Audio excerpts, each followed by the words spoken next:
The good news is it is moving so quickly that the flash flood threat has diminished significantly.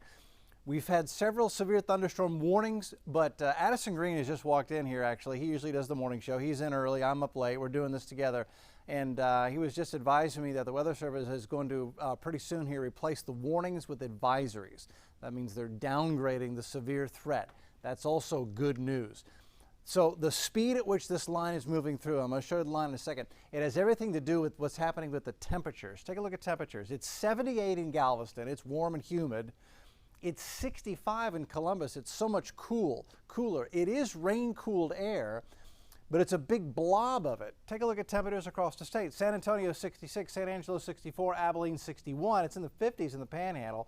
But right in here, let me get my pen going here. Right in here, we've got kind of a bubble of cold, dense air. It's not cold, like freezing cold, but it's colder than the air out ahead of it. Houston 73, Beaumont 74, you're almost 10 degrees cooler there. That is what we call a cold pool. And you can actually see on the radar, see how it almost looks like it's smoothed out here while you've got the line of thunderstorms out ahead of it racing off the coast. So that feature right there is what we call a cold pool. It's a cold pool of air. It's cold and dense, and it is giving the storms a push. It is shoving them at a pretty good pace at about 40 miles an hour. That's moving. But that is also what is reducing our flash flood threat to almost non-existent because they're moving so fast, getting a push from that cold pool of air that they formed back there when they were raining themselves out in central Texas. All right, closer look. The line has weakened significantly as it's entering Harris County and in Fort Bend County. The warnings have been allowed to expire. You'll just have significant weather advisories for thunderstorms. You can see the line is very strong across Matagorda, Brazoria County. Tremendous amount of lightning here, but at the moment, for those counties, no severe thunderstorm warning. And look, yes, it is raining from Hempstead to Cypress to Sugar Land down to Lock Ridge, Katy, but it's not severe. In fact, very little lightning here in western Harris County for Katy, Cinco Ranch, Sugar Land, just rain. Hempstead's getting a thunderstorm. You might have a few high water spots on low roads and low water crossings up there. Be careful up there in Hempstead, but it doesn't look too terribly bad there. This is interesting. We've got a pretty good storm that's fired up here out ahead of the line. Mont Bellevue. Good morning, Mont Bellevue. And I do want to scope that. Bear with me for just a moment. So radar scope. This allows us to look inside the storm and see if we've got any rotation. It's not warned, and I've been scoping these storms and I'm not seeing, so what I would be looking for is some sort of very bright and very cool colors. And there's a little bit of that, but not much. So there's no significant rotation there. So that's what I'm looking for. If there was any sign of a tornadic storm, and that's not what I'm seeing. So Mont Bellevue, it's just a thunderstorm. It's gonna be racing north, Huffman, Liberty, but at the moment that one is not severe and not showing signs of rotation. Good. And the rest of this is just linear. Now the strongest storms, as we expected, are in our southern counties. Matagorda, Brazoria County, Angleton, Lockridge, Sweeney, Hawkinsville, folks down here near the coast. It's lightning and thunder, but at the moment, no severe warnings, just strong thunderstorms. We're kind of backing down on our severe threat now as well. Again, as we enter northwest Harris County, Cypress, Katy, it's not too far from Copperfield, getting close to Memorial, but again, it's rain with the occasional lightning strike. It's not severe. Hempstead, it's a stronger thunderstorm.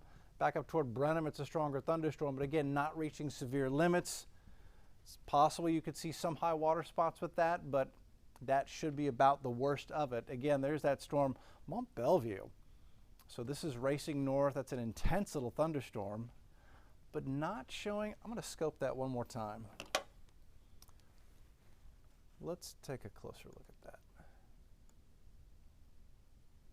Yeah, not seeing any type of internal rotation. Just not seeing it. It's there's nothing organized in that. Okay. That's good. Again, we take a second look sometimes. Never hurts. And it's not severe. Here's the forecast then. So here we are at 3:30, and it's interesting. The line of thunderstorms is moving so fast, it has outrun the computer model forecast. So this computer model forecast is slow by about a half an hour to an hour, because those storms are already into Brazoria County and racing east, and this is what they were headed at 3:30. So the models are slow, but you get the idea. This is going to race through. Oh boy, this is way too slow. This has it by 8 a.m. By 8 a.m., the leading edge of the storms are going to be in Lake Charles. So we're going to have to disregard this. By 8 a.m., I expect just light rain and drizzle here. But it does show rain showers weakening here, and I think what it will lead to is a mixed bag of weather for us. As far as rain totals, let's see how it's dealing with this. I mean, maybe we'll see an isolated spot where we get 2 inches, but it's moving so fast, the rest of the area is going to get a ½ inch to an inch at most, and that's not enough to cause a flash flooding emergency. It's enough to cause some high water spots. You don't want to be driving around at night in the low-lying areas and rural areas where it's not lit well, but these storms are going to race through pretty quickly, and it'll drain off pretty quickly as well. So here's how Saturday is going to go. Lingering rain showers, light rain in the morning. The severe weather will be long gone by 7 a.m. By noon, it's a mixed bag. A little sun, a lot of clouds, maybe a few scattered showers, 30%.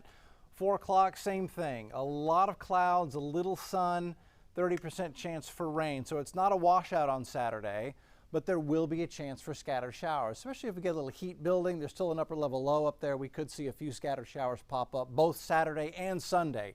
It's a 30% chance for scattered showers.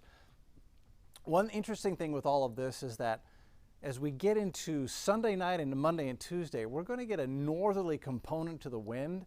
And the fringe benefit silver lining of all of this is that we're going to get lower humidity for a few days early next week. Toward the middle or end of May, that is unusual, and we will take it. So there's your update. Thunderstorms, but no severe weather warnings. We're going to get through this without a big flooding event. A few minor high water spots to be expected. Be careful if you have to get up early and drive.